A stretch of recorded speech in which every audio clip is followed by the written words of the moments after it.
Olá, boa tarde a você, conectado conosco aqui pelo Notícias Agrícolas, no ar o nosso boletim de mercado. Olhando para os produtos negociados lá na Bolsa de Chicago, a gente vê que todos eles, tanto soja quanto milho e quanto trigo, tiveram altas, até altas importantes.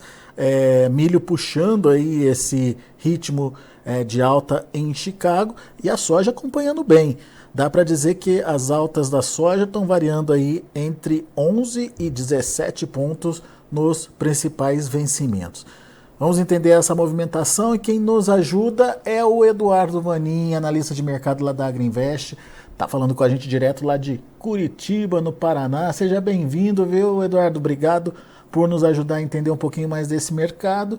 E eu começo te perguntando dessa movimentação de hoje. Tudo positivo lá em Chicago, seguindo aí uma certa coerência e até uma tendência, dá para dizer isso, Eduardo?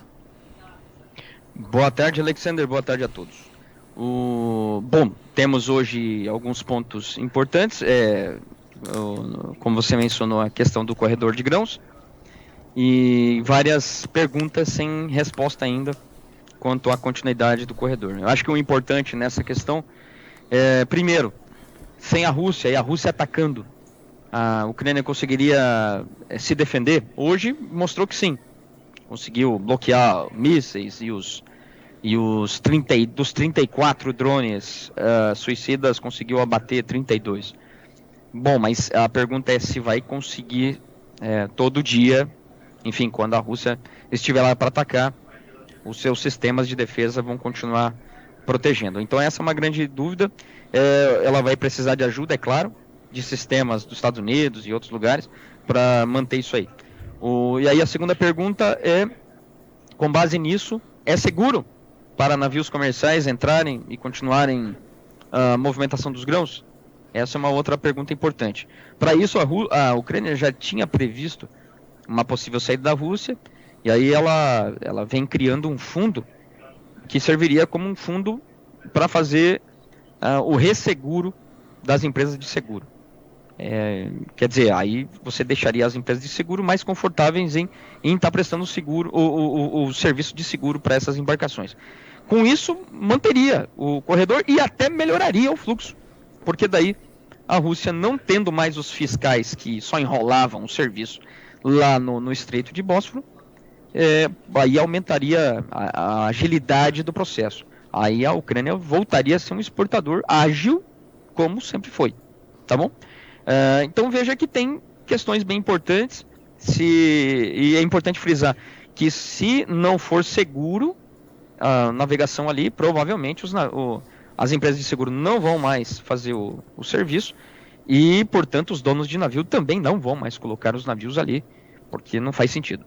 Aí voltaria ao que era lá atrás, falando só de milho, tá? Uhum.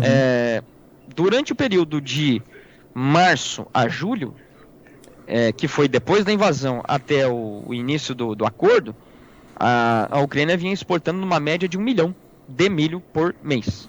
1 milhão. Quanto que seria o normal na ausência de guerra? Entre 4 e 5 milhões. Então caiu para 20% da capacidade apenas. Uhum. E os compradores eram ali pertinho. Bulgária, Polônia, Romênia, países ali perto. Porque a logística daí mudou. Aí era ferrovia e caminhão. E lembrando que o maior comprador do milho da Ucrânia é a China e depois a Espanha. Aí quando veio julho, agosto, praticamente setembro, quando a coisa começou a andar, por causa do primeiro acordo, aí o volume saltou para 2,5 milhões mensal. Aí a China voltou a ser o maior comprador. Então veja que é bem importante essa questão para o milho, porque se a Ucrânia realmente não consegue manter as exportações, a China, por exemplo, teria que ir para outro lugar. E a China comprou nesse período de setembro a junho, até agora, 5,5 milhões. Carregou de lá. Aí teria que ir quase normal, porque a China, antes da guerra, comprava 7 milhões, 8 milhões de milho lá da Ucrânia. Aí teria que se voltar para outros destinos, outras origens. Exemplo, o Brasil, que hoje é o mais barato. Aí provavelmente beneficiaria o Brasil. Isso tudo analisando o milho. Então o fluxo do milho saindo lá da Ucrânia vai ser muito importante para determinar o ritmo de alta nos preços do milho. Isso contamina a soja, Eduardo? Ah, contamina sim. Temos uma relação aí bem importante milho e soja. Claro que nesse momento já não é mais tão importante para o plantio, não tem ninguém plantando agora, que precisa olhar para o milho e para a soja para tomar decisão. Mas é importante em dois aspectos. Primeiro, aqui no Brasil.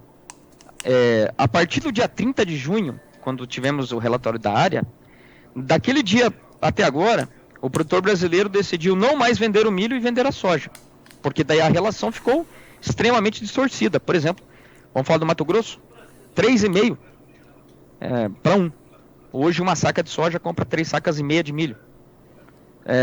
Goiás, parecido, Tocantins, parecido. Aqui no Paraná, 2,8. O normal seria 2,2. Quer dizer, hoje faz muito mais sentido para o produtor brasileiro vender soja e não milho. E é isso que está acontecendo.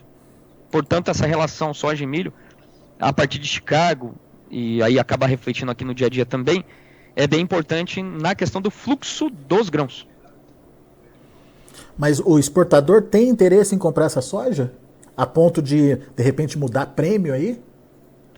Tem. Esse é um ponto bem importante. Como o produtor brasileiro não quer mais vender o milho, porque depois do dia 30 de junho, o preço do milho caiu R$7 por saca, o preço da soja subiu no acumulado de lá para cá uns R$10. Quer dizer, veja, aumentou a diferença em R$17 entre preço da soja e preço do milho. E aí o produtor brasileiro não quis mais vender o milho, apesar da safra, da colheita que está andando, e a safra é recorde, o safrinha. Então, isso acabou gerando uma situação de que não é mais rentável originar o milho, mas voltou a ser rentável originar a soja. E aí, tanto a trading quer comprar mais soja, o chinês quer comprar mais soja porque ainda precisa cobrir a sua demanda, e o produtor brasileiro também quer vender a soja. Quer dizer, casou tudo. E aí o fluxo voltou para a soja. O fluxo do milho ainda continua, mas poderia ser maior. E agora está dividindo espaço com a soja de novo. E isso na prática significa o quê? Melhor preço para a soja? Sem dúvida. Aí nós temos uma firmeza de prêmio, porque Chicago está subindo e o prêmio não está mais caindo.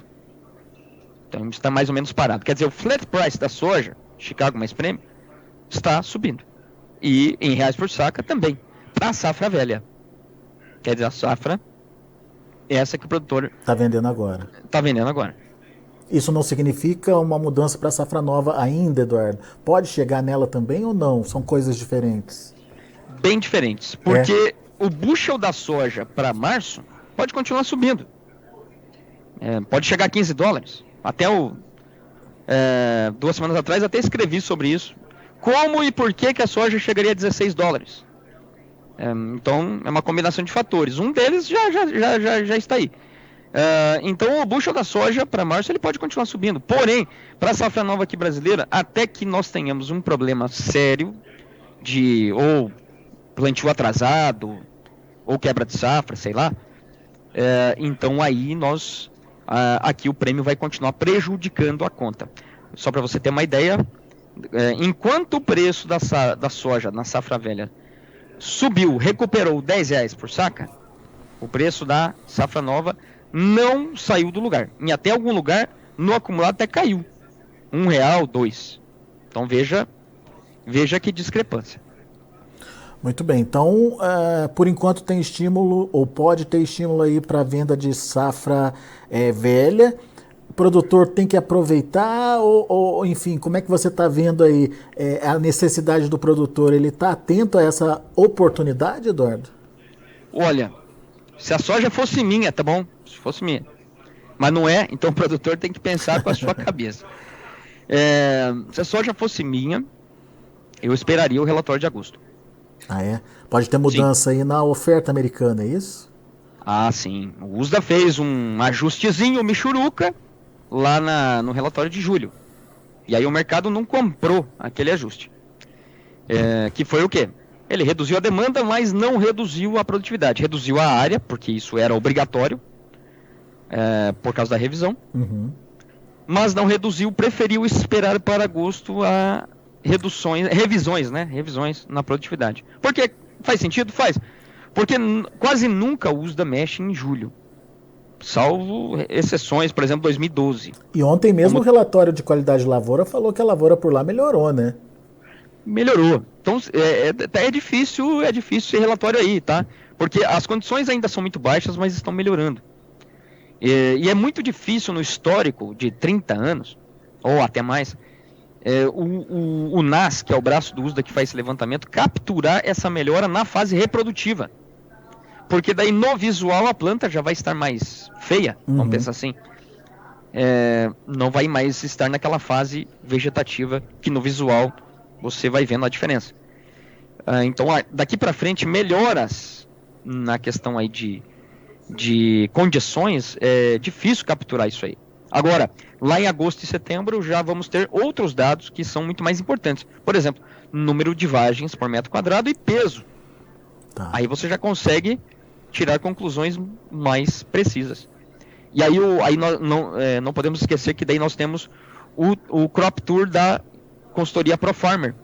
Aí ele roda lá de 7 estados e vai trazer esses números para o mercado que esse ano vão ser muito acompanhados. Portanto, lá em agosto, eu apostaria que o USDA não deve cortar tanto mais a demanda, porque ele não pode fazer isso, já cortou lá em julho, 3 milhões e 400 na exportação.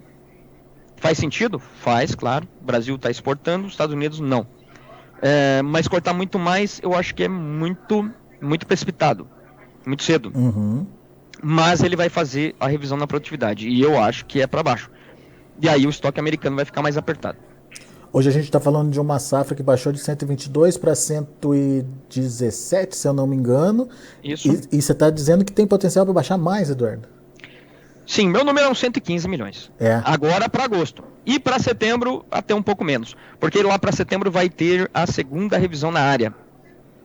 E aí essa segunda revisão na área, ela pode trazer mais uma reduçãozinha, porque lá no momento que o produtor americano informou a área, que foi em maio, ele ainda não tinha plantado 8 milhões e 200 mil acres dos 83.700 que ele plantou, a pesquisa reportou que ele iria plantar. Então veja, mais ou menos 10% ainda não havia sido plantado. O que aconteceu em maio foi, o clima foi piorando, já início de junho, e o preço despencou. Ele saiu ali de fevereiro de 13, o contrato novembro, hoje bateu as máximas de fevereiro, quer dizer, 13,95, e foi bater 11,60, 11,50. Quer dizer, o produtor americano naquele momento pode ter decidido, por exemplo, pelo seguro de não plantio. Não geral, mas alguma coisa. E aí a gente pode ter mais uma revisão na área plantada, para baixo. E isso refletiria no relatório já de agosto? Não, no de setembro. A área. Aí a produtividade agora agosto. E lá em setembro, produtividade de novo. Aí não sabemos se vai ser para cima ou para baixo. E mais uma revisão na área. Muito bem. Ou seja, duas importantes informações que o mercado precisa acompanhar para reagir em cima delas. E pode ser, você está trazendo aí a possibilidade de uma oportunidade de negócio aí com melhora dos preços, certo? Ah, sim. Para safra velha, podemos ver preços melhores. Muito bem. Tá aí, então, acho que são informações muito importantes, muito pertinentes, e com essa revisão aí da produção, a gente reduz os estoques americanos. E a gente volta para patamares dos últimos anos, Eduardo, na sua opinião? Olha, daí nós vamos trabalhar com potencialmente abaixo de 115 milhões, perto de 112 milhões, aí volta a níveis de 4, 5 anos atrás. É importante falar também que daí no caso do milho, falando especificamente de produção americana e estoque americano, apesar de possíveis e prováveis revisões para baixo na produtividade americana, com essa grande área e essa demanda muito fraca pelo milho americano, porque está muito caro, então aí o milho tem uma outra história. O estoque não vai ficar apertado. Só lembrando, nas últimas 3 temporadas, os estoques americanos de milho giraram entre 31 até 35 milhões. O ano passado foi isso aí, 35 milhões. E esse ano, agora no relatório de julho, 57,5, mas eu acho que poderia vir para 51. Mas 51 é bem folgado ainda. Muito bem. Vamos aguardar para ver então cenas dos próximos capítulos. Eduardo Vanin, meu caro, muito obrigado, viu, pela participação, por nos atender aqui e por compartilhar as suas informações aí com os nossos internautas. Volte sempre. Beleza, um abraço a todos, boa semana. Valeu para você também. Tá aí Eduardo Vanin trazendo as informações do mercado aqui pra gente. Eduardo tá um pouquinho mais otimista em relação ao aumento de preços aqui no Brasil para safra velha, para a safra que está sendo negociada nesse momento. De acordo com o Eduardo, a motivação viria da necessidade, ou pelo menos dessa relação entre soja e milho, onde soja estaria mais favorável para venda e teria encontrado aí um comprador também interessado em pegar essa soja, em resgatar essa soja e tirar ela do mercado. Isso pode equalizar prêmio, enfim, melhorar prêmio, e isso pode, no final das contas, melhorar também o preço pago em reais, diante ainda de uma possibilidade de alta da soja lá na Bolsa de Chicago. Então, sobe Chicago, melhora prêmio por aqui, você tem aí um casamento positivo para preços no mercado interno para a safra velha. Safra nova é outra história.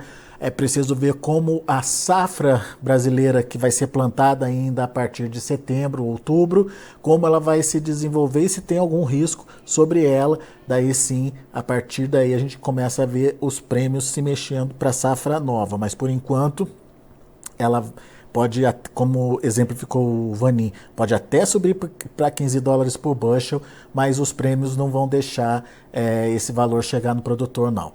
Então, vamos ficar de olho no que pode acontecer e principalmente para as oportunidades para quem tem soja na mão ainda nesse momento. Deixa eu passar para vocês os preços lá na Bolsa de Chicago, de olho na tela. A gente tem um agosto fechando a 14 dólares e 92 centes por bushel, 8 de alta, setembro 14,18, 11,5 de elevação, novembro 13,95, alta de 17 pontos mais 25, janeiro 14 dólares e 1 cento por bushel, alta de 16 pontos e meio. Bons preços para soja, de volta, portanto, naquele patamar dos 14 dólares por bushel.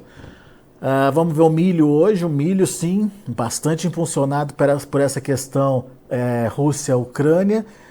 Setembro, 5 dólares e 28 centes por bushel, quase 30 de alta. Dezembro, 5 dólares e 34 centes por bushel, 28 pontos e meio de elevação.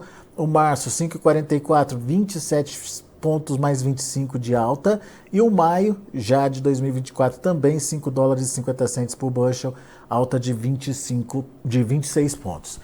E para finalizar, a gente tem também o trigo. Trigo segue essa tendência positiva, setembro 6,70, 6 dólares e 70 centes por bushel, alta de 17 pontos. Dezembro, 6 dólares e 90 centes por bushel, quase 17 de alta. O março de 24, 7 dólares e 6 centes por bushel, pouquinho mais de 17 dólares de alta, 17 pontos de alta. E o maio, 7 dólares e 13 centes por bushel,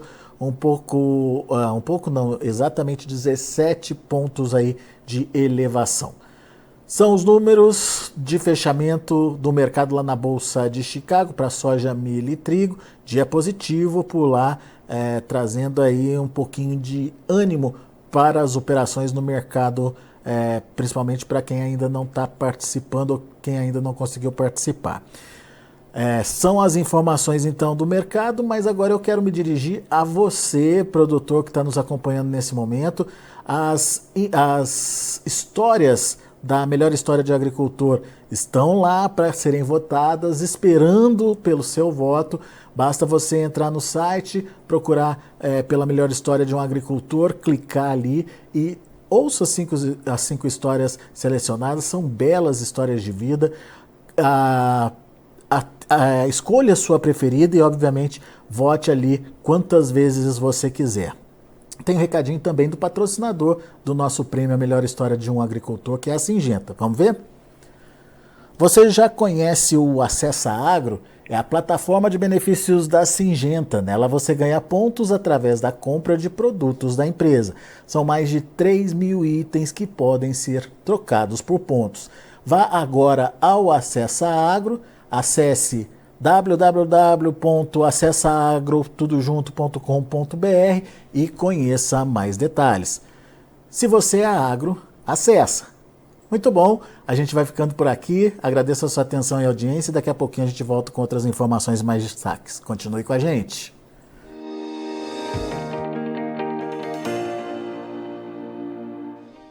Se inscreva em nossas mídias sociais. No Facebook, Notícias Agrícolas. No Instagram, @Notícias Agrícolas. E em nosso Twitter, @Norteagri. E para não perder nenhum vídeo, não se esqueça de nos acompanhar no YouTube e na Twitch, Notícias Agrícolas Oficial.